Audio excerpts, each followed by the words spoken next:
Muy buenas tardes para todos. Agradecemos a los presentes la participación a esta sesión del programa virtual Abogado Experto Unimagdalena en Casa.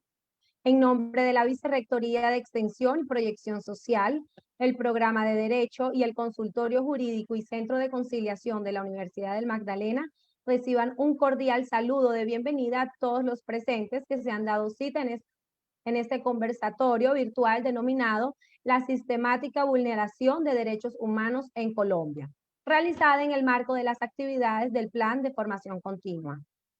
Enviamos un saludo al vicerrector de Extensión y Proyección Social, doctor John Taborda Giraldo, al director del Programa de Derecho, abogado magíster Cristian Rodríguez. En la tarde de hoy está presidida esta actividad por la abogada especialista Giovanna Simán Castinoco, directora del Consultorio Jurídico y Centro de Conciliación de la Alma Mater. El doctor Carlos Milton Fonseca Lidueña, magistrado de la Sala Penal del Tribunal Superior de Santa Marta y docente de la Universidad del Magdalena. La doctora Isabela Figueroa, docente asociada de la Facultad de Humanidades de la Universidad del Magdalena. La abogada magíster Rosana Caballero Torres, docente coordinadora de Clínica Jurídica. Y Said David Orozco Lugo, estudiante de 10º semestre de Derecho de la Universidad del Magdalena.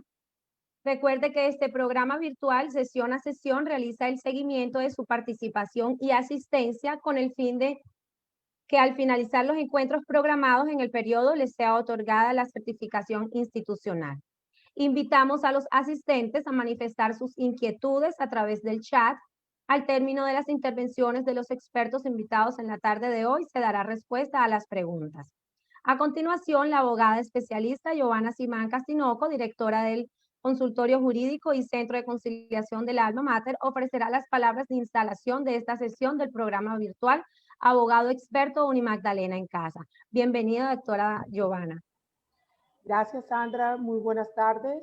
En la tarde de hoy extendemos un saludo especial a nuestro señor rector Pablo Vera Salazar, al vicerrector de Extensión y Proyección Social, ingeniero John Taborda Giraldo, al decano de la Facultad de Humanidades, doctor Edgar Villegas Iriarte, a nuestro director de Programa de Derecho, doctor Cristian Rodríguez Martínez, a los estudiantes y docentes del Consultorio Jurídico y Centro de Conciliación de la Universidad de Magdalena, a nuestros invitados en la tarde de hoy, doctor Carlos Milton Fonseca Lidueña, magistrado de la Sala Penal del Tribunal Superior del Distrito Judicial de Santa Marta, docente de la Universidad de Magdalena y coordinador de la especialización en Derechos Humanos y de la maestría en Protección y Promoción de Derechos Humanos. A la doctora Isabela Figueroa, profesora asociada a la Facultad de Humanidades de la Universidad de Magdalena.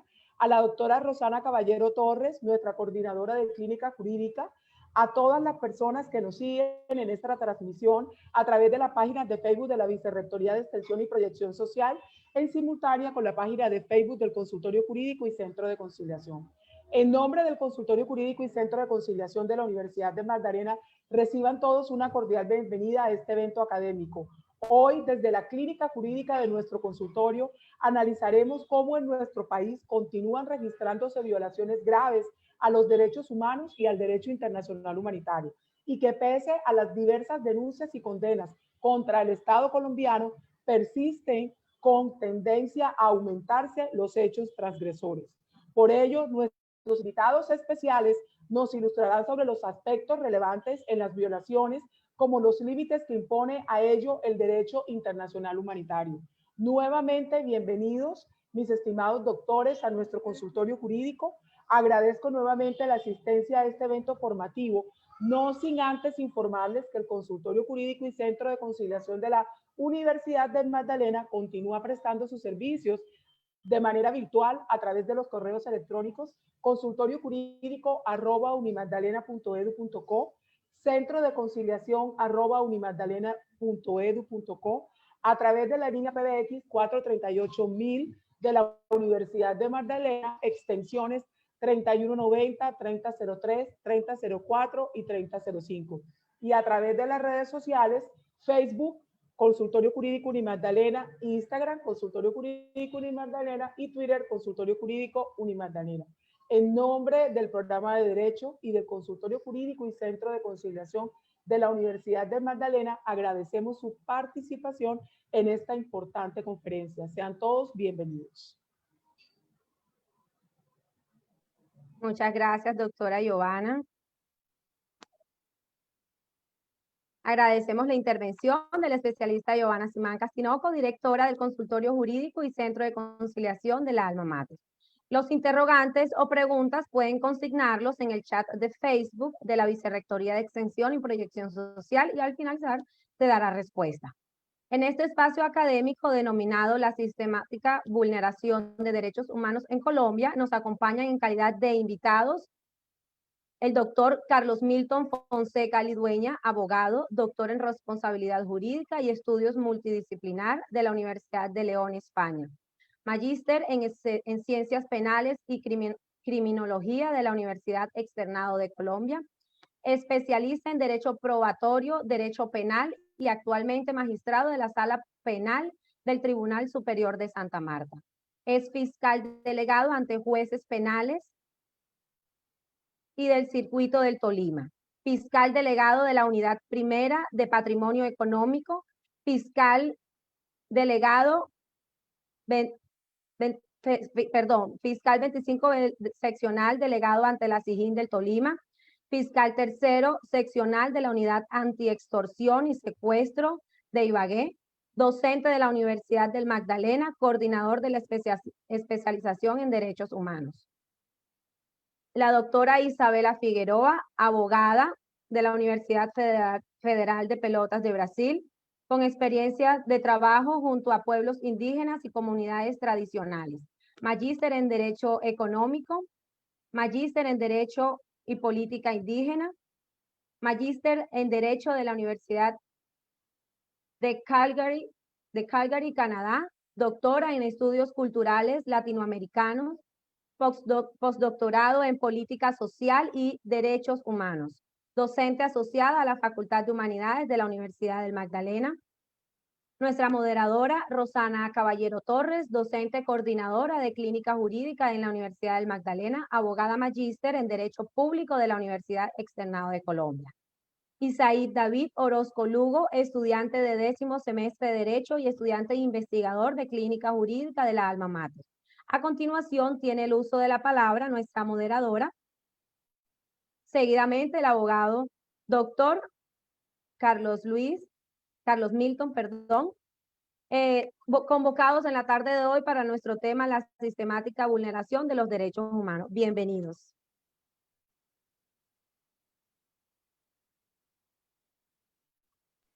Muchas gracias, Sandrita. Buenas tardes tengan todos. Un cordial saludo para nuestros invitados, doctor Carlos Milton Fonseca Lidueña y la doctora Isabela Figueroa, y todos los que están presentes a través de la conexión del Facebook Live de la Vicerrectoría de Extensión en este momento, acompañándonos en esta actividad académica.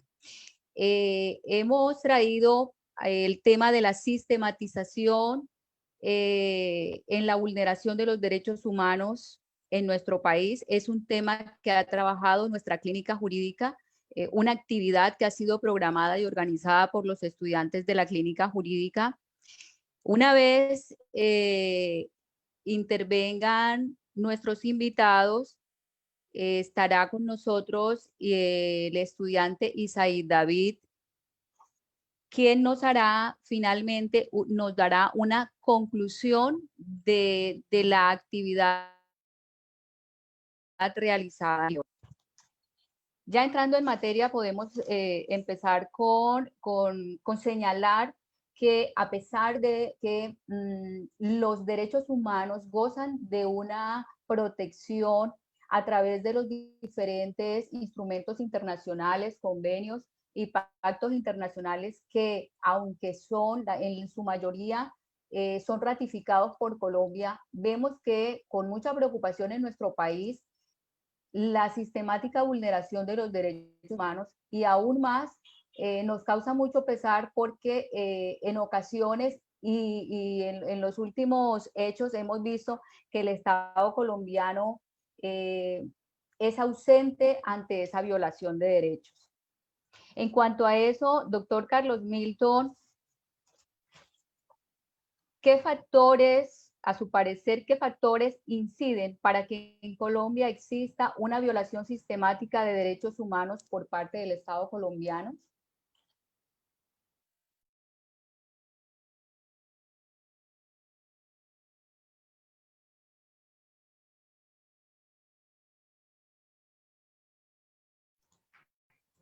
Doctor Carlos Milton.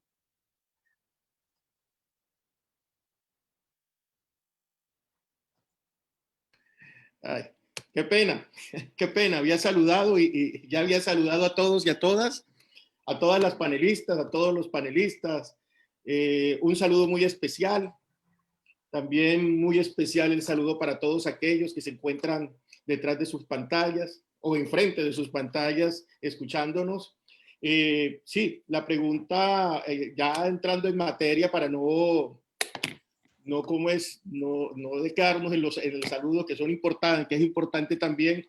Me pregunta la doctora Roxana que qué factores inciden en Colombia para que en Colombia exista una violación sistemática de los derechos humanos por parte del Estado.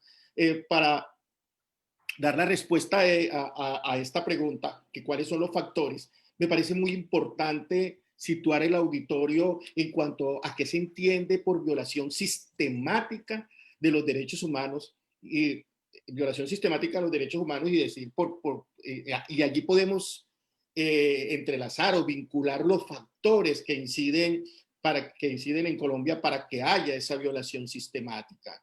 Entonces, por supuesto, cuando hablamos de sistematicidad, hablamos de aquellos actos que son cuidadosamente organizados según un modelo regular de la ejecución de una conducta, de una política concertada, puesta en obra por medios públicos o privados considerables, ¿sí? Independientemente que esa política sea oficialmente adoptada por el Estado, pero que exista como una especie de plan o política preconcebida por parte de una organización, y en este caso por parte de un Estado, ¿sí? Para cometer un patrón de una conducta que implique la vulneración de derechos humanos, que pueden ser graves violaciones a los derechos humanos, que en este sentido estaríamos frente, uno, como lo ha señalado la Corte Interamericana, frente a la Comisión de los Crímenes Internacionales. Estos son los crímenes, los crímenes de guerra, de lesa humanidad y de genocidio. Si estamos frente a graves violaciones de los derechos humanos, entonces podríamos hablar de que que puede haber una sistematicidad en cuanto a la comisión de esos crímenes. Uno, o también podríamos decir que podría existir sistematicidad o podrían existir, graves violaciones a los derechos humanos cuando se trata no solamente de cometer estos crímenes, sino que también pueden ser aquellos crímenes en el que no se requiere la sistematicidad, como por ejemplo la desaparición forzada y la tortura. También todo tipo de violencia contra la mujer se puede considerar como una grave violación de los derechos humanos. Como graves violaciones de los derechos humanos, ha dicho la Corte Interamericana. Pero nos interesa, pues, nuevamente hablar de la sistematicidad. La sistematicidad, por supuesto, debe considerarse como el patrón de una conducta para cometer esos crímenes o para cometer, digamos, crímenes también, sino graves violaciones a los derechos humanos. Yo, por supuesto, tratándose de la sistematicidad, la conectaría con los factores sociales, políticos, económicos y culturales que llevan a las graves violaciones a los derechos humanos o a las violaciones de los derechos humanos. Por supuesto, desde el punto de vista de lo cultural, la inequidad de estatus, cuando se violan los derechos humanos, estamos con la doctora Isabela, los derechos fundamentales de los pueblos indígenas, de los que derivan su subsistencia, a sabiendas que los tienen y que se les reconoce su dignidad humana, porque esos derechos tienen que ver con la subsistencia misma de su pueblo, y también esos derechos tienen que ver también con su identidad cultural, si lo vemos desde el punto de vista individual, desde los dos puntos de vista, tanto el individual como el colectivo. Entonces estaríamos de pronto pensando en una sistemática violación, porque un Estado que no sensibilizado, que no ha garantizado los derechos humanos y que conoce que existe un convenio que indica que debe garantizar, que implica la obligación, el convenio 169 con el artículo 1.1 del artículo 1 de la Convención Americana, que debe respetar los derechos humanos de los pueblos indígenas y que debe respetar y que debe hacer respetar los derechos humanos a través de la obligación de garantía y tomar las medidas adecuadas, y no lo hace es porque sistemáticamente lo sigue realizando a pesar de deber hacerlo. Entonces, desde esa perspectiva, podríamos decir que hay una sistematicidad porque conocido que lo debe hacer, no lo hace.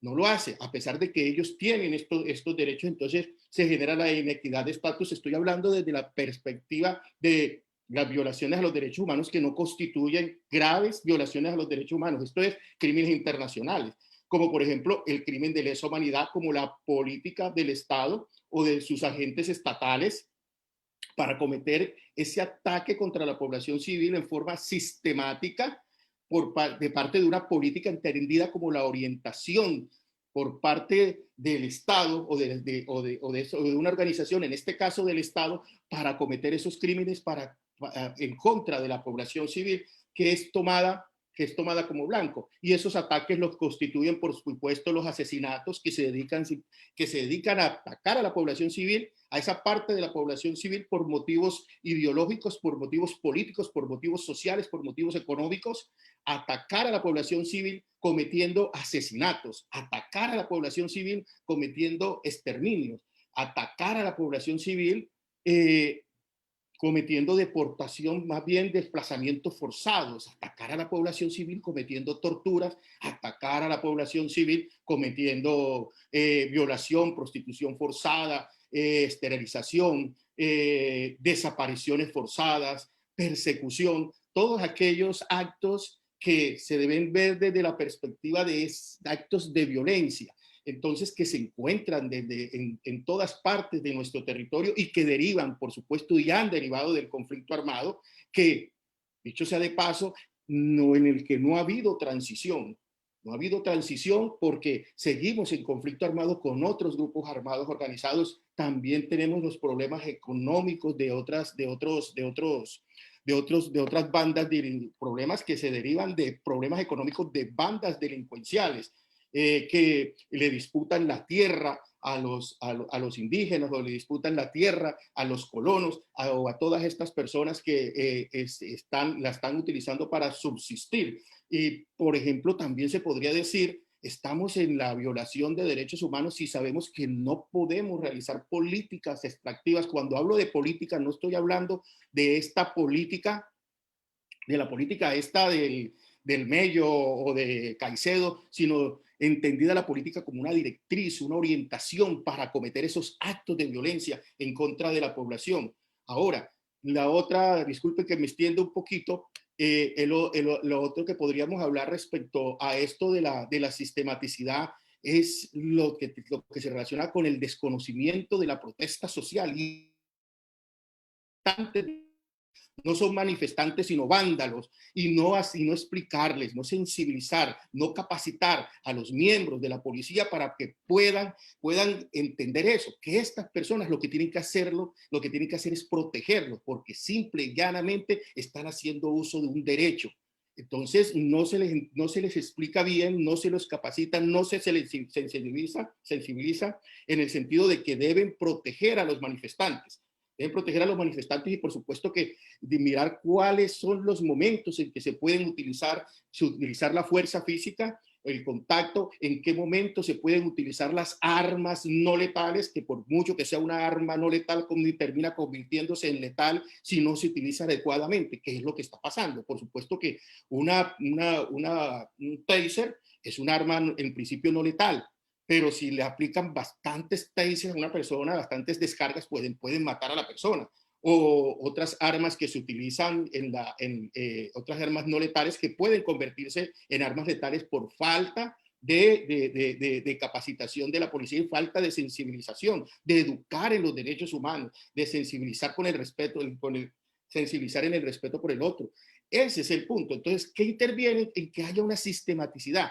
Recapitulando, los factores sociales, los factores políticos, los factores culturales, los factores económicos, que implican que haya una situación que tiene que verse desde un contexto, una situación articulada. Por eso cuando le preguntaban al ministro de Defensa que si los manifestantes los habían, que si había habido sistematicidad, el ministro de Defensa decía no, no hubo sistematicidad, fueron actos aislados de violencia los que se realizaron por parte de la policía. Allí es donde está el problema. Hubo sistematicidad, ¿qué le dijiste a la policía que hiciera para que contuviera a los manifestantes? Ahí es donde está el punto. Entonces, vuelvo y repito, la sistematicidad tiene que ver con esa política entendida como una directriz, una orientación para realizar unos actos de violencia en contra de la población civil que se toma como blanco.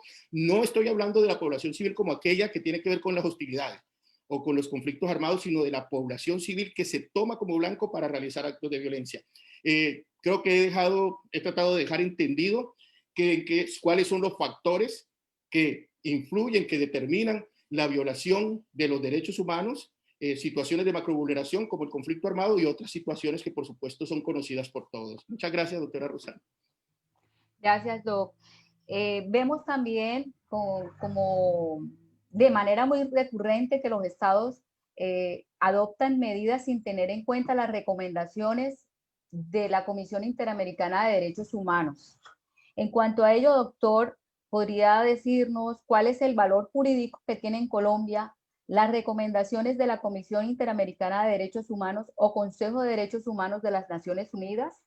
Sí, bueno, en cuanto al valor jurídico que tiene en Colombia las recomendaciones de la Comisión Interamericana de los Derechos Humanos o el Consejo de Derechos Humanos de las Naciones Unidas, pues prima facie tenemos que decir que más allá de que tenga en Colombia, lo tienen que tener para todos aquellos que están sometidos al sistema, a los sistemas de protección de los derechos humanos, todos aquellos estados que han ratificado los tratados internacionales sobre derechos humanos y los tratados internacionales sobre derecho internacional humanitario.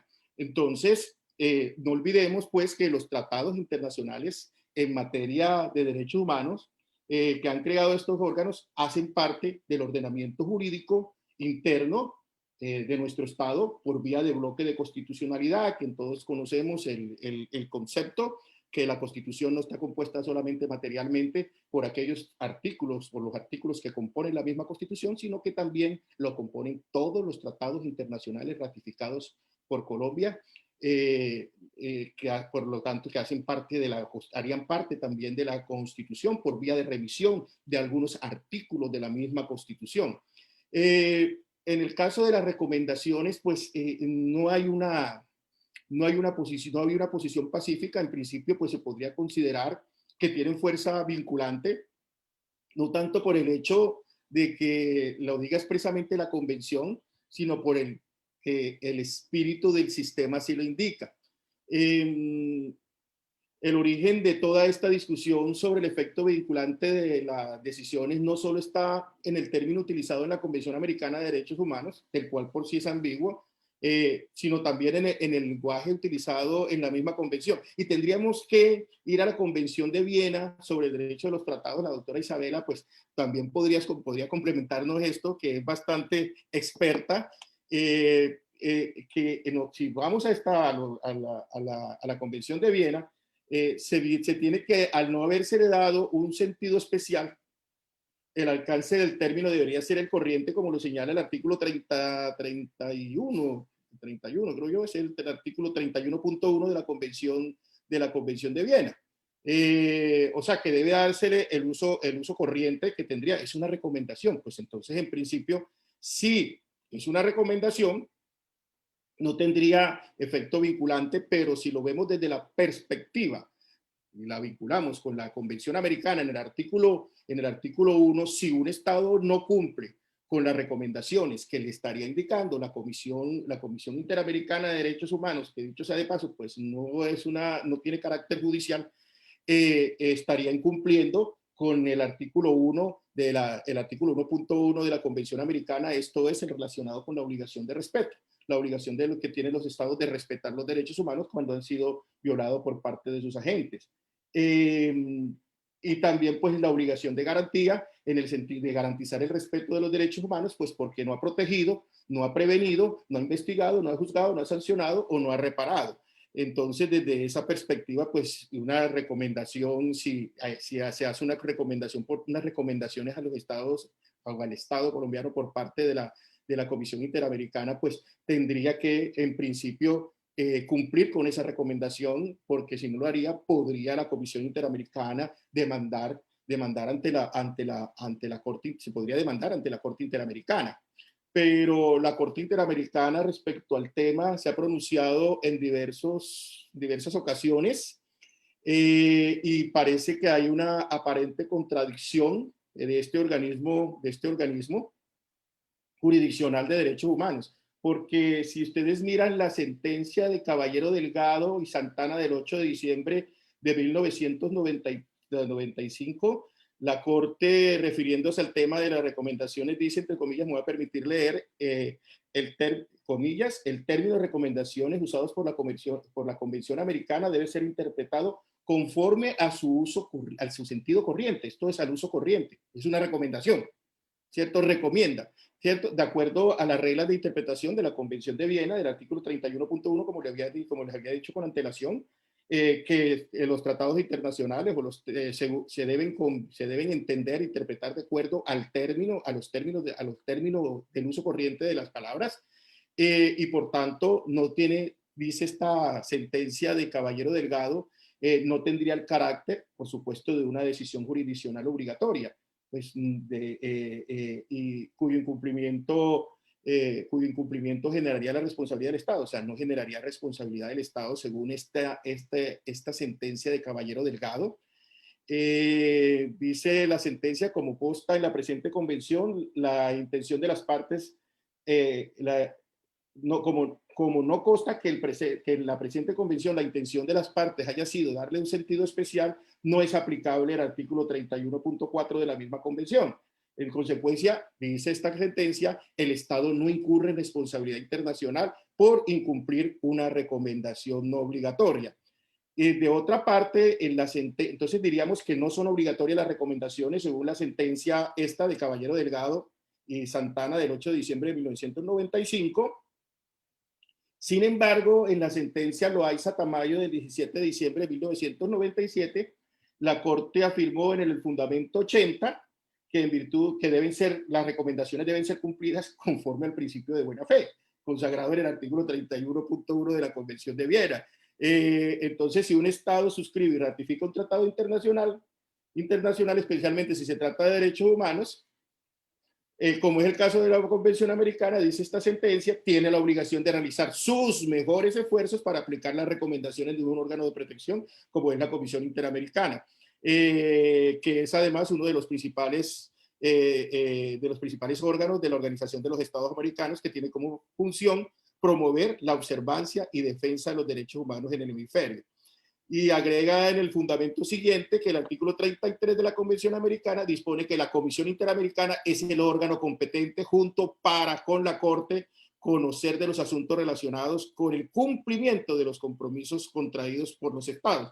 Entonces, desde esa perspectiva, se debe dar cumplimiento a las recomendaciones formuladas por la Convención según esta sentencia de la Corte Interamericana. Este pronunciamiento se dio en virtud de la solicitud que hiciera la Comisión por haberse negado el Estado peruano de dar cumplimiento a las recomendaciones formuladas por la Comisión. Entonces, si conjugamos los dos extractos de la sentencia, tenemos que por un lado se señala que las recomendaciones de la Comisión no son obligatorias, pero teniendo en cuenta las normas que conforman el sistema interamericano de derechos humanos, sí, su teleología, su espíritu, los Estados deben realizar los mejores esfuerzos para aplicarlas, teniendo en cuenta que se comprometieron a atender las recomendaciones de la Comisión al ratificar de la Convención Americana, lo cual se constituye como una suerte oxímoron. Creo haber dado respuesta a esta pregunta, doctora Rosana. Sí, señor. Sin duda que Colombia ha vivido un conflicto armado que arroja una constante violación sistemática de los derechos humanos y que hoy se enmarca por otros hechos como la persecución política, el abuso de poder, la intolerancia social. Vemos como en el caso el caso reciente del joven Dylan, doctor Carlos Milton, en Colombia, en relación al caso del joven Dylan Cruz, ¿considera usted que existe un incumplimiento en el sistema de verificación en el uso de las municiones empleadas por parte del SMAT respecto a los estándares internacionales? Bueno, doctora Roxana, en el caso del joven Dylan, joven de 18 años, que perdió la vida a causa de un rifle de calibre 12, cargado con munición de tipo Bim Bam, accionado por el Escuadrón Móvil de Antidisturbios, el SMAT. Por supuesto que no se cumplió con las normas y los estándares internacionales relacionados con el uso de la fuerza por parte de los funcionarios encargados de mantener la ley, esto es, de los funcionarios del poder policiaco. Hay un código de conducta para estos funcionarios encargados de mantener la ley. Este código de conducta es una resolución de la Organización de las Naciones Unidas. Se dice que, pues, tiene carácter soft laws, esto es, tiene carácter de derecho suave, pero con todo y que tenga el carácter de derecho suave y de derecho emergente, ha sido utilizada por la Corte Interamericana de Derechos Humanos en varias sentencias. Por lo tanto, constituiría, por supuesto, estándares a aplicar en la medida de que, si lo vemos desde la perspectiva también de la Convención de Viena, en cuanto a las fuentes de los derechos humanos, encontramos que están las decisiones de los organismos, de los altos tribunales de justicia de protección de derechos humanos. Entonces, en este caso, pues tendrían fuerza vinculante. Y también tenemos otros principios que fueron incumplidos, que también tratan sobre, que limitan el uso de la fuerza por parte de los funcionarios encargados de mantener la ley y el poder policial, en este caso, que son los principios básicos sobre el empleo de la fuerza y de armas de fuego por los funcionarios encargados de hacer cumplir la ley. Todo esto, fue aprobado, el Código de Conducta fue adoptado en 1979 y el otro, el uso de la fuerza, el empleo de la fuerza y de las armas de fuego fueron por los funcionarios encargados de hacer cumplir la ley. ¿Considera usted que existe, sí, por supuesto, si existe un incumplimiento por parte de los cuerpos de seguridad? Porque el uso de la fuerza por los cuerpos de seguridad debe ser excepcional. Hay dos paradigmas en cuanto al uso de la fuerza. Está el uso de la fuerza de las hostilidades y el paradigma del uso de la fuerza en el derecho internacional de los derechos humanos. Esto es, hay unas situaciones de violencia que deben ser reguladas por el derecho internacional humanitario y otras situaciones de violencia que deben ser reguladas por el derecho internacional de los derechos humanos. Aquí estamos hablando de la protesta, estamos hablando de las manifestaciones, aquí estamos hablando del uso de la fuerza, de las municiones, incluso en protestas, y los principios tienen paradigmas diferentes. Mientras que en el principio del derecho internacional humanitario estamos frente al principio de necesidad militar, en los principios del derecho del uso de la fuerza, en el derecho internacional de los derechos humanos, estamos hablando del principio de necesidad absoluta. Solamente se puede usar la fuerza cuando sea necesario. Absolutamente es lo último que se debe hacer. Lo que se debe es proteger incluso al delincuente. Algunas causas por las cuales se pueden utilizar las armas de fuego, por ejemplo, en defensa propia, como es lógico, legítima defensa, o en defensa de un tercero, o cuando va a cometer un delito grave o por la fuga. Y además de eso, antes de utilizar las armas de fuego, pues existen unos protocolos para poder utilizarlas. Pero estamos hablando de armas de fuego. Y yo creo que el tema lo había abordado en la respuesta anterior, en la que señalé que existen unos protocolos para poder utilizar las armas no letales, que, yo sea de paso, algunos hablan, escuché en el Congreso diciendo de que el decir armas no letales y armas letales eran eufemismos. No son eufemismos, están consagradas en estos, se hablan de ellas en estos principios de los que hemos hecho relación, los principios para el uso de la fuerza, y el principio de la conducta, el uso de la fuerza y de las armas de fuego y el principio de la conducta de los funcionarios encargados de mantener la ley. Entonces, allí se señalan, pues, cuáles son los procedimientos que deben utilizarse. Por supuesto, como les decía, a mí me parece que falta de capacitación por parte, del Estado en cuanto a los policías, en cuanto a que deben haber escuelas para policías que les enseñen los protocolos para utilizar las armas, pero más allá de utilizar las armas no letales, también los protocolos que se deben seguir en cuanto a los hechos vandálicos, en cuanto a lo que está pasando en una protesta en la que termina habiendo como una tensión y termina habiendo algunos disturbios interiores, unos disturbios en esas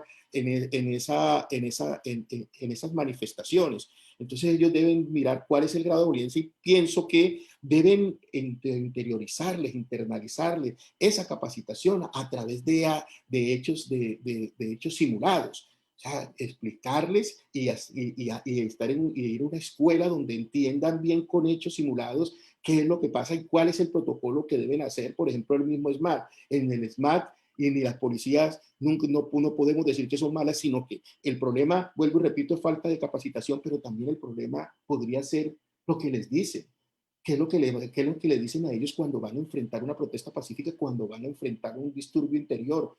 O sea, ¿qué es lo que le están diciendo a ellos? ¿Qué es lo que deben hacer si identifican que el manifestante es igual al vandálico? O sea, y mirar hasta dónde puede llegar el uso de la fuerza física para mantenerlos, hasta dónde puede llegar el uso de la fuerza para la dispersión. Fue muy interesante el Congreso Internacional de Derechos Humanos y precisamente estuvimos analizando este tema de la protesta pacífica y el uso de la fuerza por parte de los funcionarios encargados de mantener la ley. Bueno, yo creo que desde esta perspectiva dejo contestado la pregunta. Por supuesto que en este caso no se cumplieron los estándares internacionales de los que le hice relación, que si bien cierto tienen carácter soft law, están contenidos en diferentes sentencias de la Corte Interamericana de Derechos Humanos, que de pronto terminarán diciendo que las personas que hablamos de esto así somos mamertos, pero esa es la realidad, es lo que pienso con todo respeto. Finalmente, doctor Carlos Milton, ¿qué límites impone el derecho internacional humanitario a la fuerza pública colombiana en el marco de las manifestaciones sociales? Creo que, bueno, acabé precisamente de tocar el tema en la respuesta anterior. Me pregunta qué límites impone el derecho internacional humanitario a la fuerza pública colombiana en el marco de las manifestaciones sociales. Estamos hablando, ojo, la pregunta, perdone, doctora Rosana, es ¿qué límites impone el derecho internacional humanitario? Sí, el derecho internacional humanitario. A la fuerza pública colombiana. A la fuerza pública. Sí, es que ahí me parece, con todo respeto, que la pregunta misma tiene una contradicción, ¿sí? Porque cuando estamos hablando de manifestaciones sociales, de manifestaciones públicas, estamos hablando de protesta, el derecho internacional humanitario no tendría que ver con el cultivo del maíz. O sea, es una situación. Y las recomendaciones en la conservación de los derechos en una manifestación. Sí, a ver, vuelvo y repito, cuando hablamos de derecho internacional humanitario hablamos de conflicto armado, ¿cierto? Hablamos de que ya existe incluso un grupo, ya existe confrontación, existe hostilidades y la situación de violencia ha ido más allá, ¿cierto? Ha escalado un poquito más allá de las tensiones internas y los disturbios interiores para estar frente a confrontación entre grupos armados organizados que tienen la suficiente organización y la suficiente intensidad en las hostilidades y que han permanecido en esas confrontaciones. Entonces, y que por lo tanto les son aplicables las normas del derecho internacional humanitario que tienen que ver con las normas de la guerra, esto es, las normas de los conflictos armados internos, ahora las normas de los conflictos armados internacionales. Entonces, el límite, habría un límite, por supuesto, al derecho internacional humanitario, que no tendríamos que aplicar derecho internacional humanitario, sino tendríamos que aplicar derecho internacional de los derechos humanos. Entonces tendríamos que hablar es de qué límite se impone, le imponen los derechos humanos, qué límite se impone a la fuerza pública colombiana los derechos humanos. ¿Sí? Bueno, lo primero, si lo relacionamos con derecho internacional humanitario, que es el derecho en la guerra, por supuesto, el límite que se podría imponer al Estado colombiano es que por no tratarse de una situación de conflicto armado, no podrían intervenir ni por el diablo, no podrían intervenir el ejército. El ejército no podría intervenir.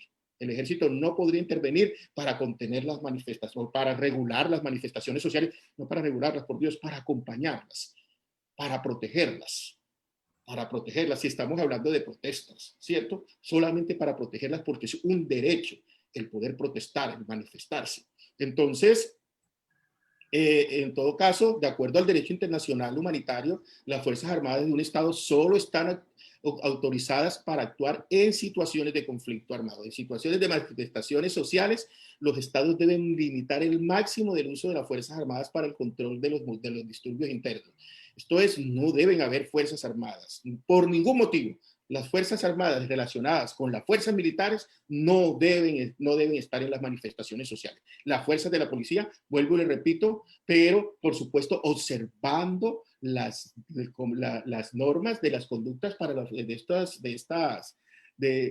normas, los principios básicos para el comportamiento pues, de los funcionarios encargados de mantener la ley y también todos los principios básicos del uso de la fuerza y de las armas de fuego. Entonces, porque el entrenamiento que reciben ¿cómo es el militar? Es derrotar al enemigo, ¿sí? Y no la protección y control de civiles. Su entrenamiento, el entrenamiento que es propio, lo de la protección y control de civiles, tiene que ser propio de los entes policiales.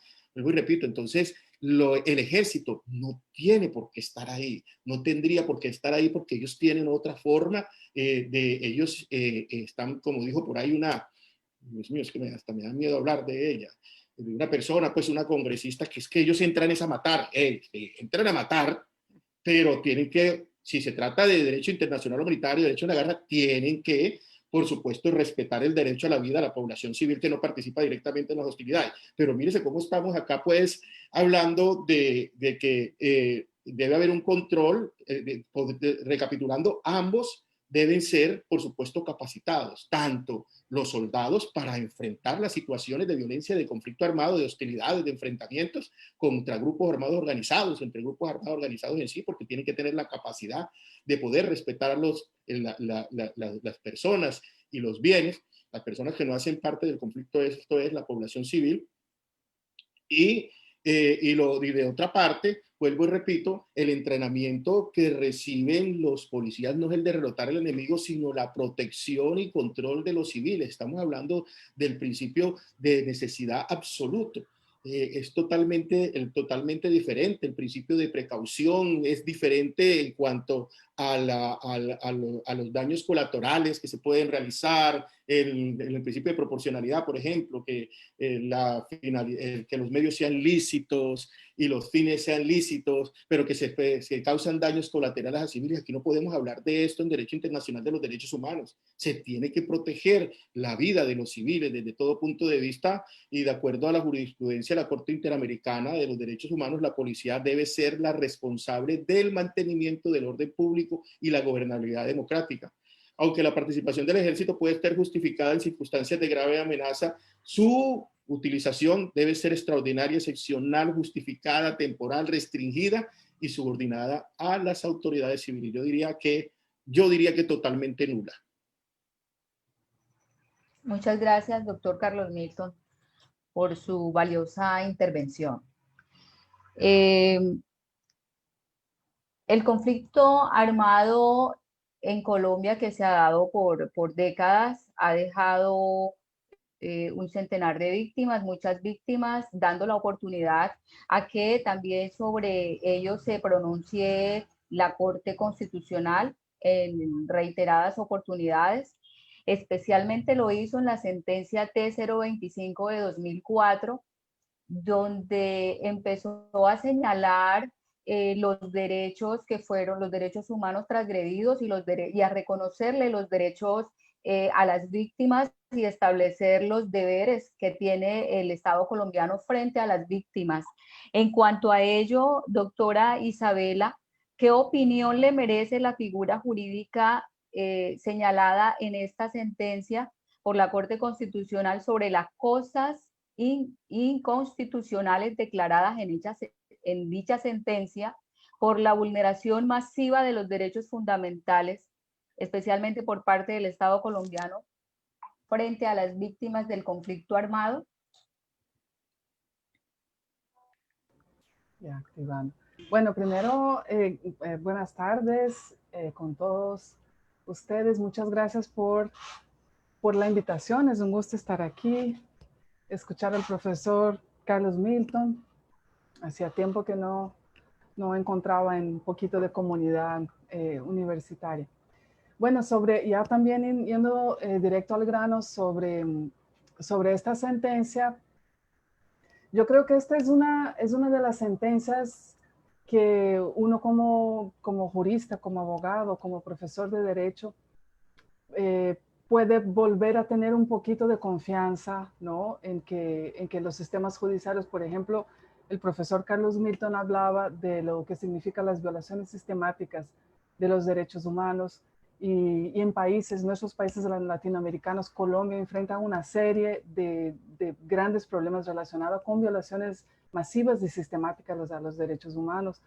Y en ese sentido, el trabajo de jurisprudencia de Colombia, el trabajo de la Corte Constitucional, por ejemplo, en esta sentencia, ofrece un poco de esperanza en el sentido de que nos da señales de que existe una institucionalidad judicial que es capaz de dar respuestas a la altura de los problemas, ¿no? Además, la forma de esta sentencia de declarar un estado de cosas inconstitucionales, ¿no? De que existe una serie de violaciones que se presentan de manera sistemática y masiva, y que la Corte en un determinado momento dice, bueno, no podemos lidiar individualmente con todos esos problemas, entonces nosotros vamos a declarar, a trabajar estas violaciones en su conjunto, estas denuncias, estas tutelas o la cantidad de reclamos que llegó, de demandas que llegó a la Corte, trabaja de una manera también sistematizada, porque no es el problema de una familia o de varias familias. Entonces es una manera bastante original de Colombia, del sistema judicial de Colombia, de haber respondido a esta problemática.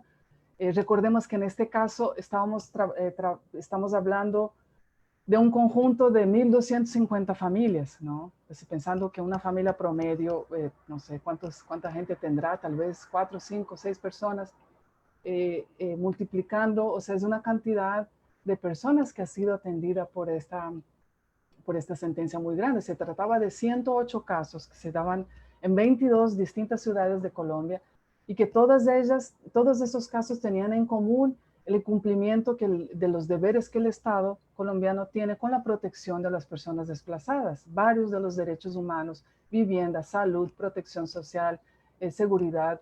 Entonces todos ellos fueron revisados, pero de una manera mucho más amplia en el sentido de política pública. ¿Cuáles son las instituciones que deben dar una respuesta a esta problemática?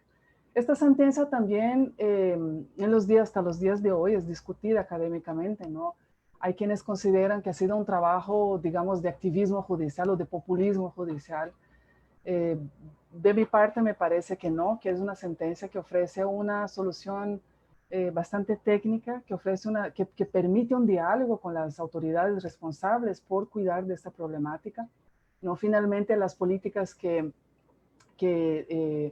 están establecidas en las sentencias fueron las mismas ofrecidas por el propio gobierno. Entonces, para evitar un problema de demandar soluciones a las cuales el gobierno de turno, los gobiernos de turno, porque es a lo largo, ¿no? No son soluciones inmediatas, no tengan presupuesto, pues la sentencia evitó también sobrepasar la capacidad presupuestaria de respuesta del Estado.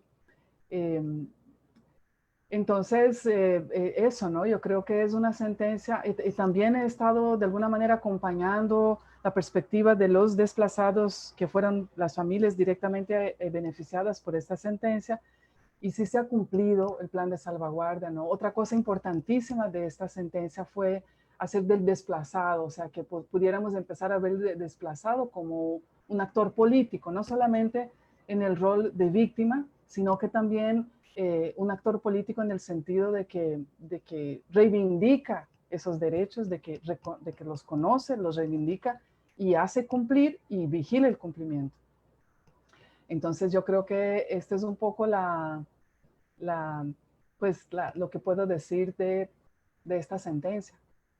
Que da esperanza. Por un lado nos hace ver los problemas terribles que como sociedad tenemos que enfrentarlo. O sea, realmente que hayamos llegado a números que sobrepasan los 5 millones de desplazados, no hay ni nombre para eso. Pero por otro lado, como digo, ofrece, ¿no? Nos da como un respiro y decir, bueno, pero también hay maneras de responder dentro de la institución a esas problemáticas.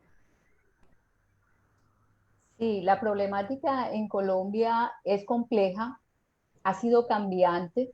La génesis de todo ha sido el conflicto armado, la violencia vivida en nuestro país por más de 60 años, que ha conllevado a la violación de los derechos humanos de manera sistemática. Los casos de violaciones sistemáticas de los derechos humanos pueden enmarcarse dentro de ese principio de injerencia humanitaria del que se viene hablando últimamente, doctora Isabela. Bueno, injerencia humanitaria, yo le escuchaba al doctor Milton Fonseca y él comentaba justamente algo sobre esto, ¿no? Y aquí quiero llamar la atención para la palabra humanitaria, porque cuando se hizo la pregunta sobre el derecho internacional humanitario, es que esta palabra cuando la usamos nos remite al humanismo, a un altruismo, a algo que viene como para humanizarnos, ¿no? Realmente en la práctica, en derecho se utiliza esa palabra, estamos hablando de guerra, ¿no? En caso de injerencia humanitaria estamos hablando de una intervención. Entonces, en primer lugar, no existe una definición que sea pacífica en el mundo de la doctrina y de la jurisprudencia internacional sobre qué significa injerencia humanitaria, ¿no? ¿Por qué? Porque es justamente una noción que no es aceptada por muchos estados porque implica en intervención armada.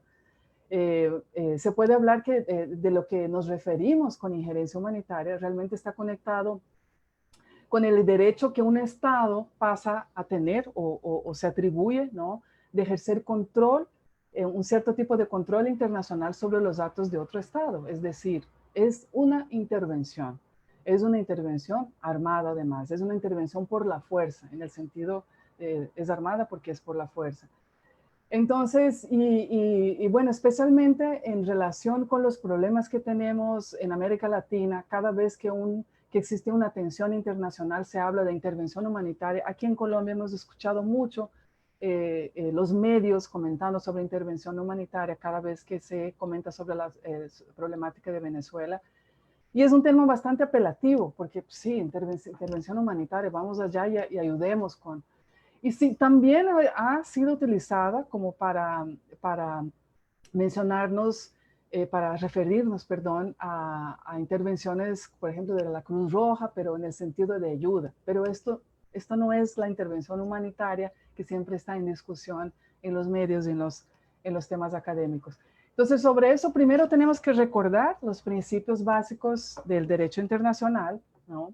Que están en la Carta de Naciones Unidas y reflejado en todos los tratados internacionales y que ya son también parte de la costumbre internacional. El primero de ellos es la prohibición de recurrir al uso de la fuerza, de recurrir o de amenazar con recurrir con el uso de la fuerza, ¿no?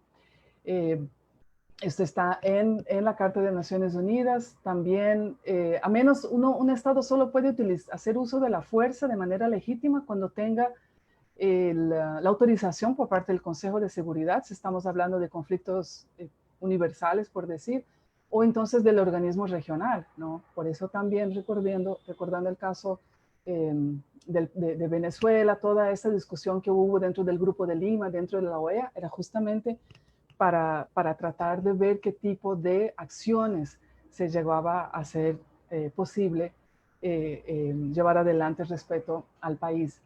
Ahora también tenemos el principio de la no injerencia, ¿no? Pero esta de la no injerencia en los asuntos internos. ¿Cómo vamos a saber si un asunto interno o no? Bueno, va a depender también de si el asunto es parte de un tratado internacional o no. Es decir, esta sería la... Entonces, la regla principal, ¿no? Es la regla de no injerencia. Un país no puede valerse de mecanismos de intervención en otro estado. Un estado no puede intervenir en otro estado. Ahora, esta regla de no intervención tiene excepciones, ¿no? La una sería la excepción de contar con una autorización de un organismo que de acuerdo al derecho es el Consejo de Seguridad, sea un organismo regional, pero también desde el 2005 se ha trabajado con lo que conocemos como la responsabilidad de proteger. ¿Qué es la responsabilidad de proteger? Bueno, la noción de soberanía a lo largo del derecho internacional viene modificándose porque cada vez más el mundo es mucho más conectado en los días de hoy, más que nunca podemos ver eso. Y existió esto por un lado, la conexión, entonces soberanía no puede ser para nada comprendida como el derecho que un Estado tiene de hacer lo que le da la gana dentro de su territorio y en relación a sus súbditos, ¿no? Cada vez esta noción de soberanía significó menos una libertad y más un deber, es decir, el Estado no ver como que un Estado o los gobernantes de un Estado tengan la libertad de hacer lo que quieran, sino que tienen la responsabilidad y el deber de cumplir con ciertas obligaciones con sus ciudadanos. Esta es como la transición de la idea de soberanía. Y a partir del 2005, en el seno de Naciones Unidas, hablamos de la responsabilidad de proteger, que viene junto con la atribución de la soberanía. Un Estado, todos los Estados, tienen la obligación de proteger sus ciudadanos en contra de tres asuntos específicos que fueron discutidos en esa conferencia, y esto también a raíz de lo que nos pasó en los años 90, nos pasó como mundo en los años 90, 2005, que fueron los genocidios, ¿no? Allá en Europa del Este, el caso de Ruanda, donde también nos encontramos con situaciones donde todo el mundo veía lo que estaba pasando y que no se tomaba ninguna actitud, ninguna acción más efectiva, más fuerte en el sentido de poder controlar esta situación. Entonces, la responsabilidad de proteger, que todavía podemos decir que está cocinándose, ¿no? Ya es parte de la doctrina de Naciones Unidas, pero todavía existe mucha resistencia a esto. Significa que el Estado tiene el deber de proteger a los súbditos. Primero, protegerlo en contra del genocidio, crímenes de guerra, depuración étnica, crímenes de lesa humanidad y como incitación a esos crímenes. Entonces, es deber primordial, ¿no?, del Estado de proteger en contra de esos crímenes. Luego, como segundo pilar, ¿no?, y en relación con esto, es el deber que tiene la comunidad internacional de ayudar al Estado, cada Estado, a dar cumplimiento con esa obligación de proteger. Y el tercer pilar es el deber de la comunidad, ahí sí, de intervenir, es decir, de tomar acciones en caso que un Estado no tenga la capacidad o los gobernantes no tengan la voluntad de proteger. Pero veamos que estamos hablando de genocidio, crímenes de guerra, depuración étnica, crímenes de lesa humanidad o en la incitación a esos crímenes. Entonces, en este caso, violaciones de derechos humanos que no caractericen esos crímenes de guerra no dan espacio en primera mano o en un principio, no dan espacio a hablar de intervención o injerencia humanitaria, ¿no? Entonces, otra vez, cada vez que hablamos de humanitaria, así como el derecho humanitario, realmente estamos refiriéndonos a situaciones extremas y situaciones del derecho de guerra.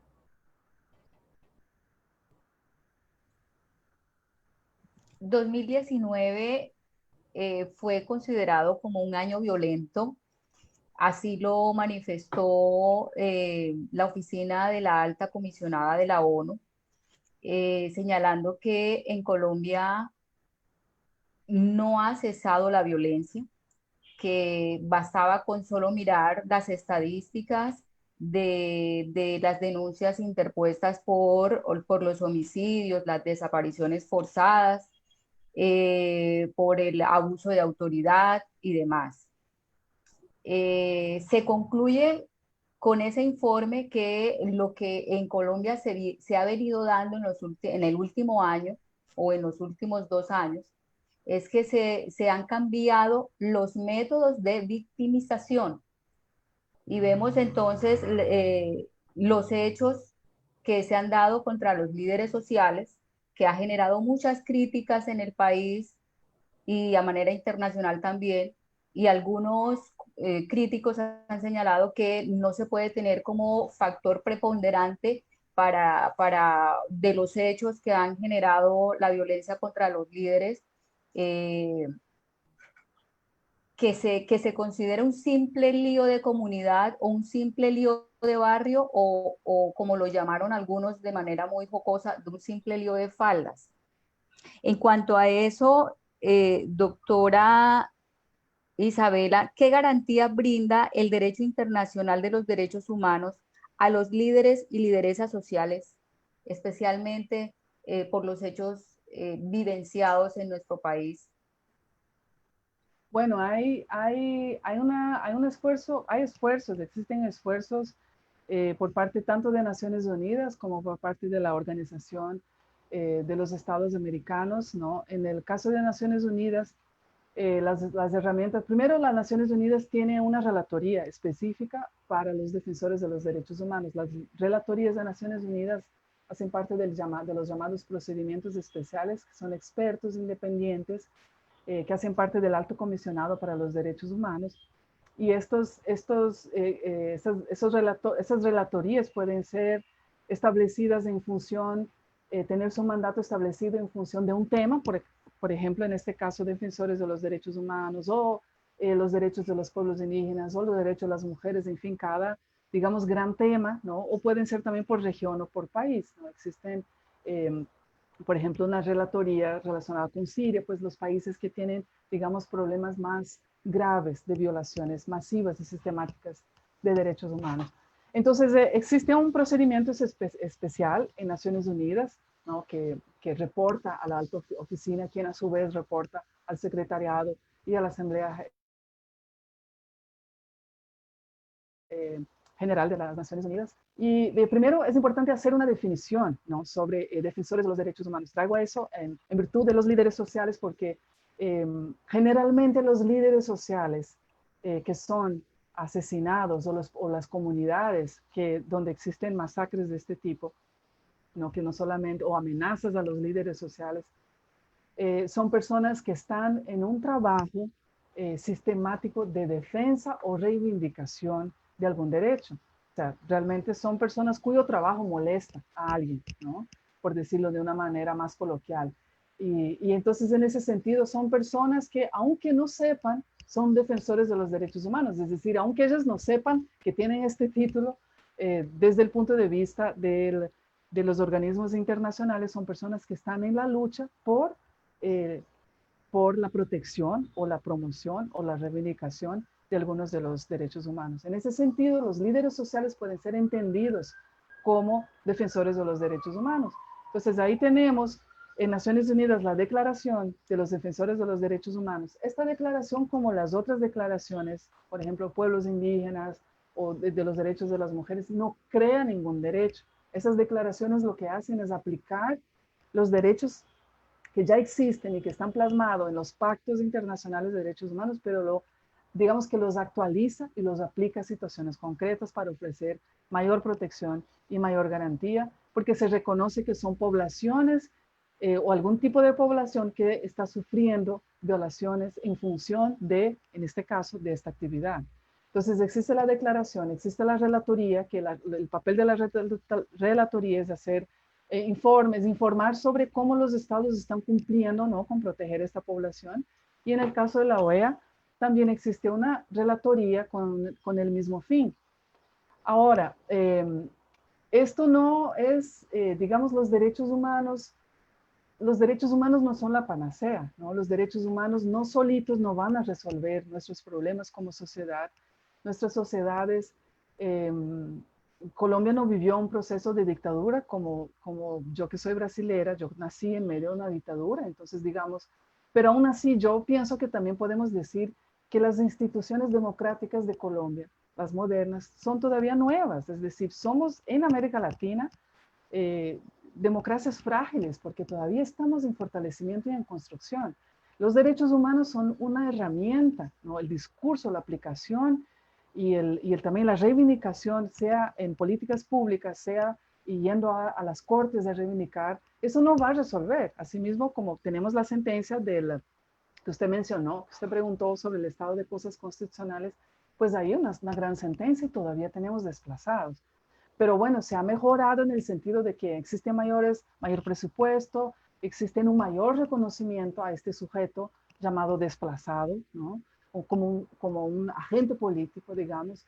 Existe, entonces esto es despacio y esto es en construcción. O sea, nuestras instituciones tenemos que luchar por su fortalecimiento para que sobrevivan a gobiernos buenos o malos, ¿no? El problema de las instituciones débiles es que si nos viene un gobierno, digamos, malo, sea lo que esto signifique para cada uno de nosotros, las instituciones débiles, un gobierno puede hacer mucho daño a una institución que está débil. Una institución fortalecida sobrevive a los gobiernos. América Latina tenemos que fortalecer esas instituciones con esas herramientas por medio de políticas públicas. Es un trabajo de día a día, trabajo académico también, trabajo de discursos, de construcción de discursos, de visibilización de actores, para dar seguimiento a esta construcción. Entonces, como redondeando, existen herramientas específicas para los líderes sociales, que son las herramientas que llamamos para los defensores de los derechos humanos, pero tampoco esto solito no nos va a resolver el problema. Es un problema de largo plazo, las respuestas también son de gran aliento, pero con mucha energía, digamos. Muchas gracias, doctora, por las aclaraciones que nos ha dado en esta tarde. Escuchemos a Isaid Orozco, que nos hará un resumen a manera de conclusión de lo visto hasta el momento, para que se vaya preparando las preguntas que a bien tengan nuestros asistentes, que la puedan pasar por el chat, para que nuestros invitados nos absuelvan con las preguntas que nos presenten en esta tarde. Entonces escuchemos a Isaid David Orozco, estudiante de 10º semestre de Derecho y estudiante investigador integrante de la Clínica Jurídica de Consultorio Jurídico de la Universidad del Magdalena.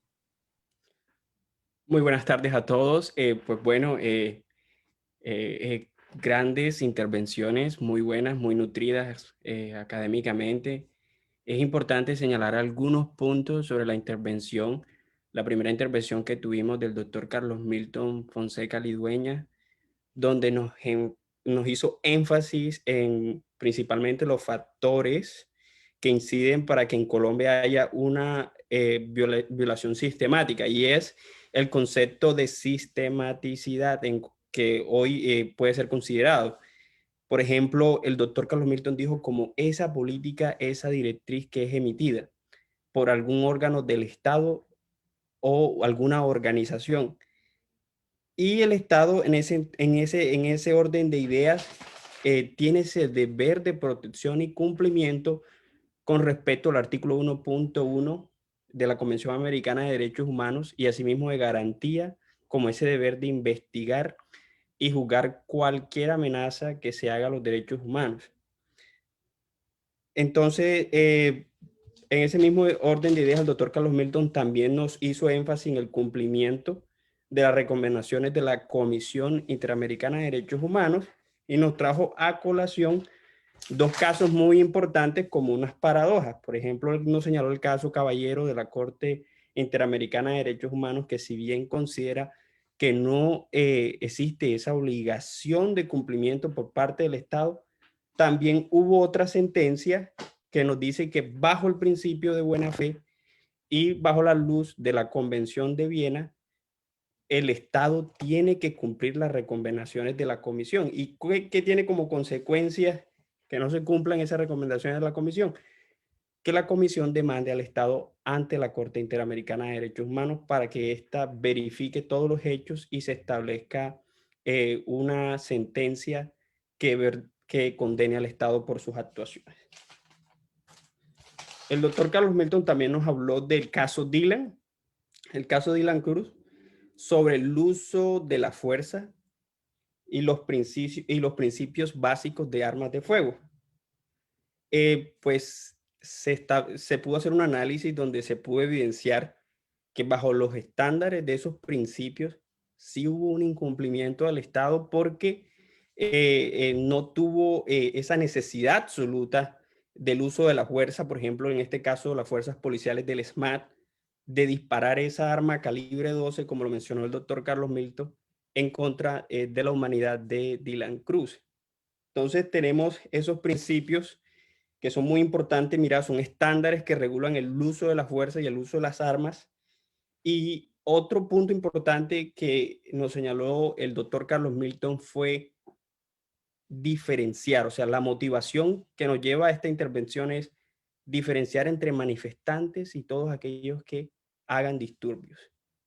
Es importante que se capacite a las fuerzas policiales y que no se militarice las protestas, porque es que las fuerzas militares, acorde a los protocolos que ya están establecidos, están hechas para controlar casos extremos, casos que amenacen contra el orden nacional. En caso de los protestantes, las fuerzas policiales son las que tienen el deber de controlar las protestas, pero tienen el deber de proteger esas protestas, más no de atacarlas ni nada, porque es un derecho constitucional que está establecido, es un derecho que protege a todos los protestantes y que se necesita esa capacitación, porque es que las fuerzas policiales están tratando a nuestros ciudadanos como vándalos, se puede decir como vándalos, personas que están ejerciendo un derecho que ha sido establecido, y hay unos protocolos que han sido reafirmados por estas fuerzas policiales que no están siendo respetados. No existe esa diferenciación. Por eso es que la motivación del doctor Carlos Milton es importante que se hagan simulaciones entre nuestras Fuerzas Armadas para que ellos sepan en qué caso pueden emplear el uso de esas armas con los protestantes. Asimismo, también tenemos que la doctora Isabela Figueroa nos hizo un breve resumen de cómo está la situación de derechos humanos en Latinoamérica, y siendo ella de origen brasileño, ella dijo que Colombia ha sido un país que tiene muchas complicaciones en los temas de derechos humanos, y dijo, pero es importante que las instituciones sean fortalecidas. Es decir, somos una democracia totalmente nueva que necesita ser fortalecida, y que se han hecho avances como la sentencia de la Corte Constitucional que antes se mencionó, con tantos desplazados que dejó el conflicto armado interno. En este caso, se han hecho medidas que han generado un progreso para la reivindicación de los derechos. Con respecto a los líderes sociales, la doctora Isabela Figueroa nos mencionó un punto muy importante, y es que si bien existen unas relatorías internacionales que garantizan y protegen estos derechos de estas personas que son considerados a nivel internacional como defensores de derechos humanos, porque buscan la reivindicación de estos derechos fundamentales, y que de alguna u otra manera ellos están en las comunidades luchando por la garantía de estos derechos. Y entonces la doctora Isabela nos mencionó que existen unas relatorías de las Naciones Unidas que, si bien no tienen esa fuerza vinculante, ellas buscan actualizar esos derechos que están en los organismos regionales para que la comunidad sea consciente de las garantías que existen para estas comunidades. Pues también se habló que el 2019 es un año violento para Colombia. Si bien toda esta cantidad de líderes sociales asesinados desmejoró la imagen de Colombia a nivel regional y latinoamericano, pues la invitación es que se siga fortaleciendo estas instituciones, que tenemos una institución propia y que esta institución propia puede garantizar los derechos de nuestras comunidades vulnerables.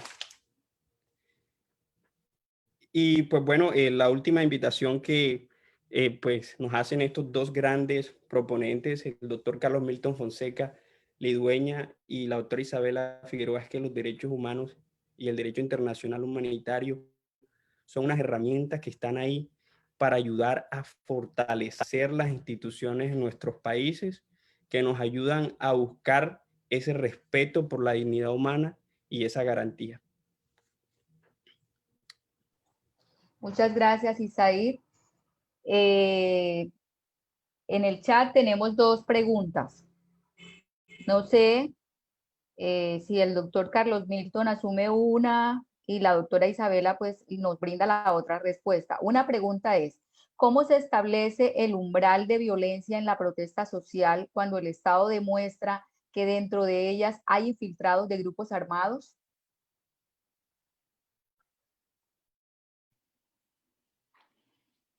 ¿Me repite nuevamente? Yo no sé, doctora Isabela, si la contesto. Dice, ¿cómo se establece el umbral de violencia en la protesta social cuando el Estado demuestra que dentro de ellas hay infiltrados de grupos armados? Bueno, a ver. Colombia es un estado muy especial en cuanto a las diferentes situaciones de violencia que se presentan.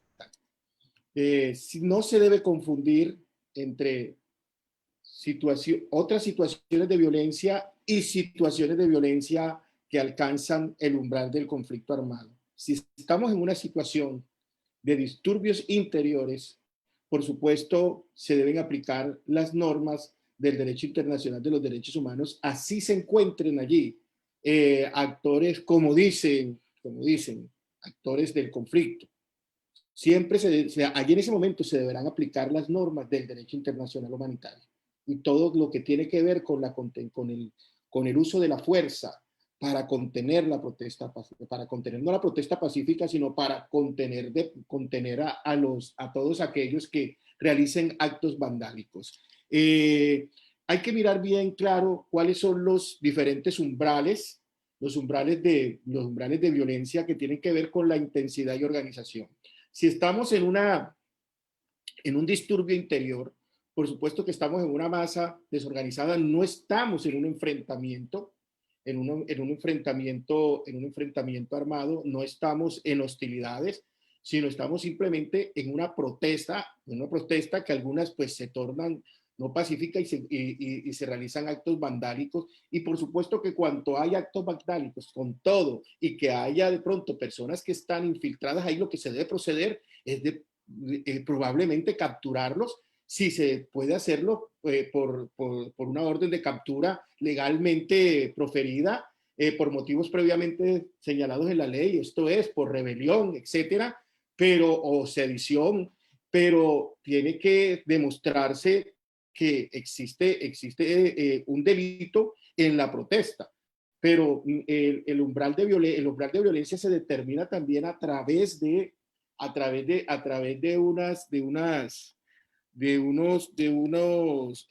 unas reglas, de algunos conceptos que ha señalado el Comité Internacional de la Cruz Roja, que se relaciona precisamente con la organización, con la intensidad en las hostilidades y un grupo armado organizado. Por Dios, cuando estamos en una protesta y así hayan actos de violencia, no estamos en confrontación. No estamos en confrontación armada, así dentro de la protesta hayan, como se dice, infiltrados. Entonces se debe utilizar el uso de la fuerza propia para contener actos vandálicos o para contener actos delictivos o para perseguir el delito, pero no se debe utilizar la fuerza necesaria para enfrentar una confrontación armada. Entonces, desde esa perspectiva, siempre cuando estamos en disturbios interiores, estamos en disturbios interiores, ¿sí? Estamos en disturbios interiores y la fuerza que se debe utilizar es la propia de la fuerza de los organismos encargados de mantener la ley y mantener el poder policíaco conforme a los protocolos, por los protocolos pertinentes y a los protocolos apropiados. Gracias, doctor Carlos Milton. La segunda pregunta es, ¿el Estado colombiano puede llegar a ser responsable por su presunta aquiescencia en los asesinatos sistemáticos de los líderes sociales? Sí, va a depender de la comprobación de esta aquiescencia, ¿no? Que esa es la parte más, digamos, sería la parte más compleja. El Estado siempre va a ser, siempre es posible, digamos, en teoría responsabilizar al Estado en organismos internacionales, pero lo que sería necesario es comprobar esta aquiescencia, digamos, ¿no? De la cadena entre la omisión y la ocurrencia del hecho violatorio. Hay una tercera pregunta. ¿La represión a la protesta pacífica y el asesinato por parte de la fuerza pública de civiles se puede condenar responsable al Estado colombiano por esta violación, aun cuando en el ordenamiento jurídico interno se está justificando por las autoridades estas actuaciones bajo el entendido que estos hechos suceden ante actos vandálicos?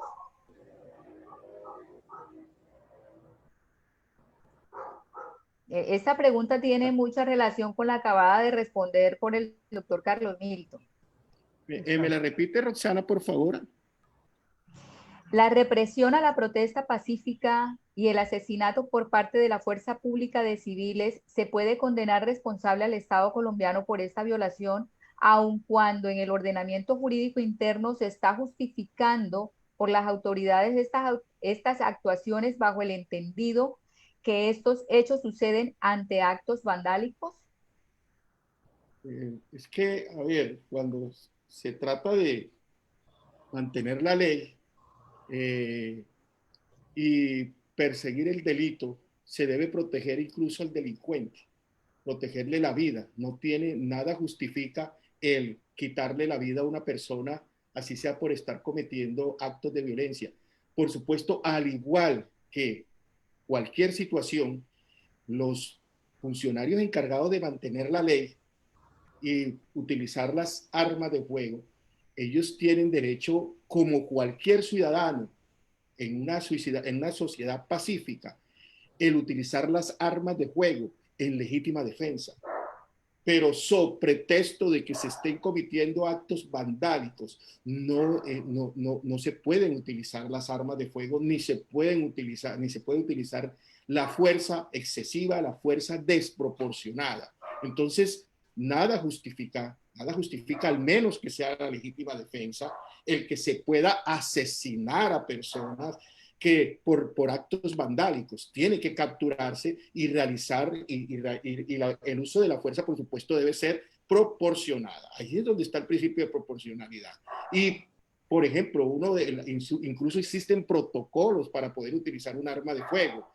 El funcionario encargado, la policía, debe de identificarse como policía. Primero, debe decirle a la persona que tiene un arma de fuego y que la va a utilizar y presentarle el arma de fuego, ¿sí? Y, por supuesto, hacer las advertencias necesarias de que va a utilizar el arma de fuego, pero solamente en legítima defensa de él y de un tercero. Entonces no hay ninguna justificación para asesinar a civiles, así estén realizando actos vandálicos, se deben capturar. Hay diferentes armas no letales que implican la dispersión, armas no letales que implican la dispersión, como por ejemplo estas granadas de humo, que deben saber ser utilizadas por parte de la policía. Por supuesto, de que si utilizan una de estas pistolas que sirven para dispersión o para lanzar una granada y se la ponen en la cabeza de una persona, la pueden matar.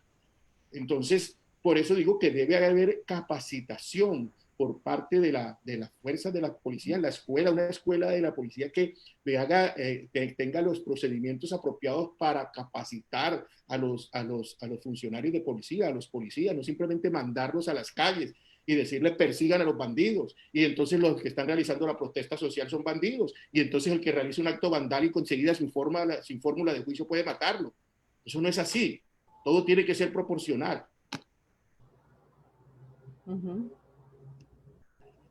No tenemos aquí más preguntas en el chat. Parece que solo quedaron esas tres. No queda más, doctor Carlos Milton, la doctora Isabel, agradecerles por haber atendido nuestra invitación a este conversatorio que fue organizado por la Clínica Jurídica del Consultorio Jurídico de la Universidad del Magdalena. Muchas gracias a los que se conectaron en esta hora de la tarde para estar con nosotros y compartir este tema. Sandrita, si tienes algo que informarnos, algo que decirnos, estamos atentos.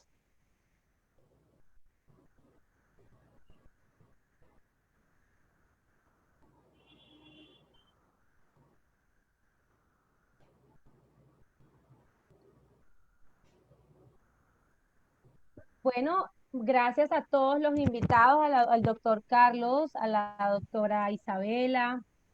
Pues iniciaremos ahora el listograma de la felicidad.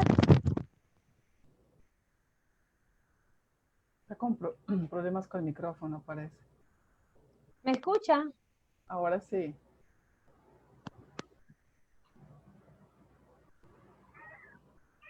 Ya no más. Yo quiero mandarle un saludo especial a la doctora Isabela, a Roxana y a todos a Sandrita, doctora Isabela, que nos volvamos a encontrar nuevamente y saquemos adelante la especialización y la maestría, que no me desafecte, No. Que la quiero más de lo que usted me quiere a mí. No, yo agradezco mucho esa oportunidad, muy rica la discusión realmente. Otra vez, muchas gracias, Rosana, por la invitación, a Sandra, a Giovanna, a Isaid. Un gusto verlos otra vez. En medio de esa pandemia nos quedamos desconectados de la comunidad universitaria, así que realmente es un gusto. Muchas gracias. Doctora Giovanna, gracias. Muchas gracias a ustedes por aceptar la invitación del consultorio jurídico, por acompañarnos a este espacio académico informativo para los estudiantes del consultorio jurídico del programa de Derecho, porque como es un espacio abierto, pues no solamente los estudiantes se conectan, sino también pues los del consultorio, sino también pues los estudiantes del programa, también muchas personas de la universidad a través de la página de Facebook de la Vicerrectoría de Extensión y Proyección Social y también parte de la comunidad en general, también hace parte de este evento. Entonces, muchísimas gracias, doctora Isabela, doctor Carlos Milton, como siempre, por apoyar estas iniciativas que nacen y que se construyen, pues obviamente en pro de la educación continua y de la formación integral de los estudiantes del programa de Derecho del consultorio, pero también que son ilustrativas, formativas, para la comunidad en general. Entonces, muchísimas gracias, sobre todo en este tema de la vulneración de los derechos humanos, que tiene que ver mucho con nuestra realidad y nuestro contexto en el país y que pues despierta muchísimo interés en la comunidad frente a la garantía, a la protección, y cuáles son esos mecanismos que existen precisamente para reclamar frente a las vulneraciones que se presentan de los mismos. Entonces, estos espacios son importantes para que la comunidad se vaya nutriendo en conocimiento sobre estos sistemas que vuelvo y repito, pues son en términos generales como muy lejanos para la comunidad y pues obviamente para nuestros estudiantes afianzar más los conocimientos que dentro de las aulas se dan, porque gracias a que nuestra universidad tiene ese perfil humanístico y ese perfil del estudiante de derecho que siempre va encaminado a la promoción y protección de los derechos humanos, entonces estos espacios sirven precisamente para que se afiancen más esos conocimientos y ellos pues sean precisamente multiplicadores y replicadores de esto dentro de las comunidades. Entonces a ustedes muchas gracias. Imagínense, unas personas con una experticia, con un conocimiento muy grande en la materia por apoyar estas iniciativas que lo que buscan es precisamente eso, el fortalecimiento de la formación de nuestros estudiantes. Doctora Giovanna, un favorcito muy grande, una promoción. Nosotros tenemos la especialización en Derechos Humanos, Derecho Internacional Humanitario y la maestría en Promoción y Protección de los Derechos Humanos, el programa Hablemos de Derechos Humanos, que se transmite los viernes de 11 a 12. Mañana precisamente vamos a tratar el tema derechos humanos y desastres naturales. Entonces, para todos los que están detrás de sus pantallas y nos están escuchando, para que nos acompañen en el programa, y la doctora Isabela, que nos acompañe algún día de estos como panelista en el programa, para votar corriente sobre pueblos indígenas, que eso me parece súper interesante. Claro que sí, claro que sí. Claro que sí, pues aquí ya los estudiantes han escuchado la participación en este espacio, en el que también han habido docentes del consultorio jurídico del Centro de Conciliación que han participado de este espacio. Entonces, claro que sí, hay que articular y sincronizar todas las actividades que están encaminadas hacia un mismo fin, en este caso, la promoción y protección de los derechos humanos que son fundamentales.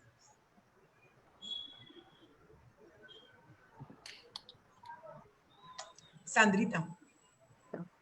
Bueno, una vez más agradecemos la intervención de nuestros invitados en la tarde de hoy y seguidamente se abre un espacio breve para la toma de asistencia e histograma de la felicidad. A partir de este momento vamos a realizar el proceso de retroalimentación y evaluación final de la jornada. Es un espacio participativo en donde la Vicerrectoría de Extensión y Proyección Social desea conocer cuál es la impresión sobre esta cátedra. Invitamos en este momento a todos a ingresar a www.menti.com,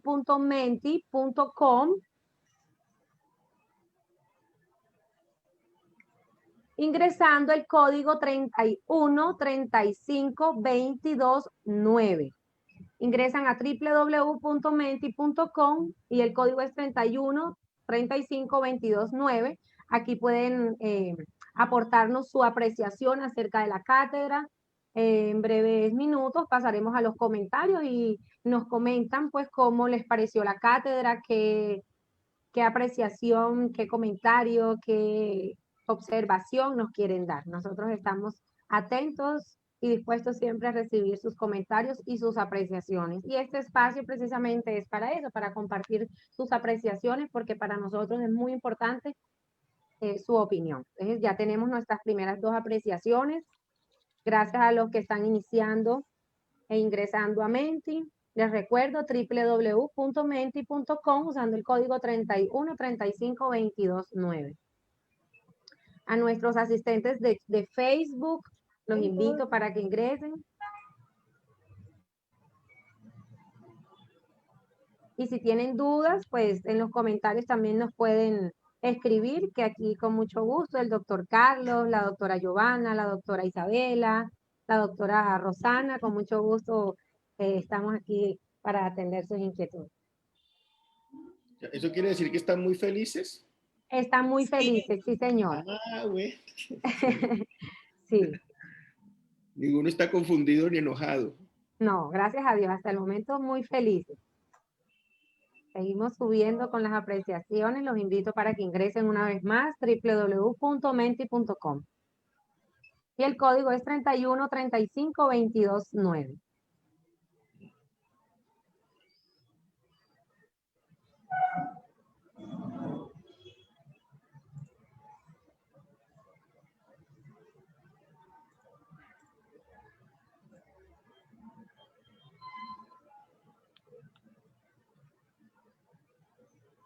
Felices.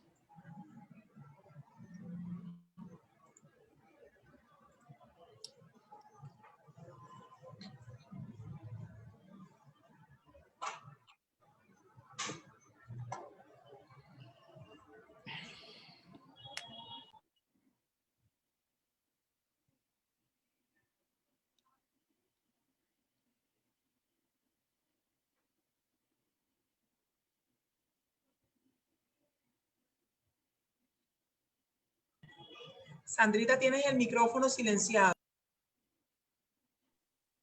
Gracias, doctora. Invitándolos una vez más para que ingresen a www.menti.com usando el código 3135229 y recordándoles que ya se encuentra en el chat de Facebook de la Vicerrectoría de Extensión y Proyección Social el link para que registren su asistencia. Recuerden que es importante para que al final de la cátedra tengan su certificado.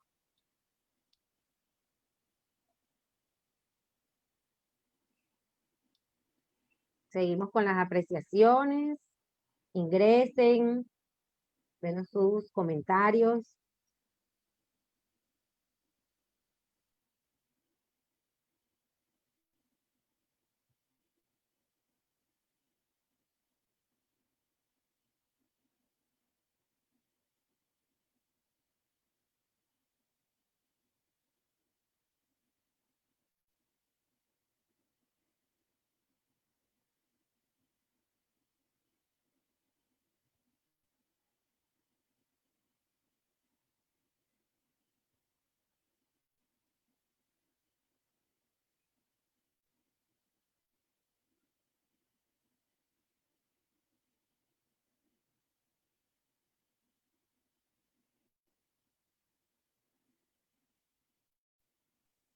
Bueno, tenemos 10 apreciaciones. Los invito una vez más a ingresar. Los que no se han registrado en el link de asistencia también ya pueden hacerlo.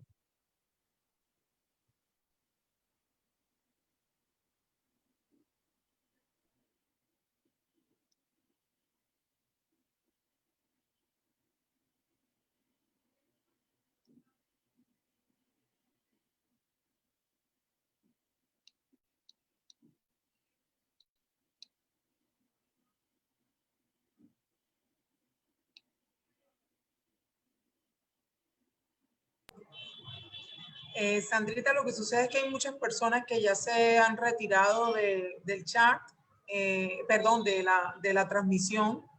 Entonces, Ok. sí podemos avanzar porque ya se redujo, pero gradualmente el número de asistentes.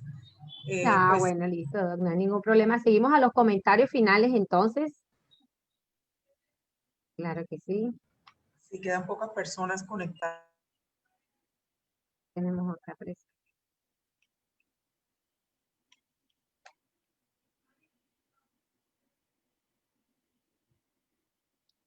Bueno, estamos en los comentarios finales, ayúdanos a mejorar. Este es un espacio para que puedan escribir los comentarios, apreciaciones acerca de la cátedra, cómo les pareció, algún comentario para nuestros ponentes, para la cátedra. Pues los invito para que hagan sus comentarios. Bueno, tenemos el primero y excelente información. Gracias por estos espacios. Son para ustedes con todo el amor del mundo y con mucho gusto.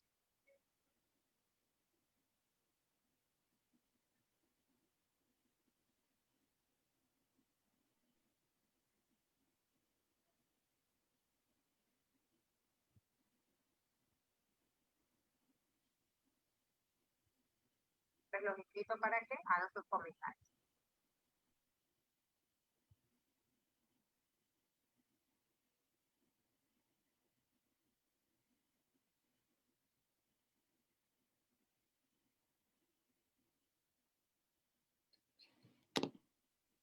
Ingresamos más. Excelente tema y clara explicación. Buenísima la ponencia del profesor Milton y la profesora Isabela. Muchas gracias por estos espacios. Estos son los comentarios. Estos son los comentarios que hasta este momento nos han escrito doctor Milton, doctora Isabela. Pues muy contentos con el tema de hoy. Excelentes las intervenciones de los dos ponentes, muchas dudas aclaradas. Excelentes ponentes, gracias por compartir sus conocimientos y experiencia.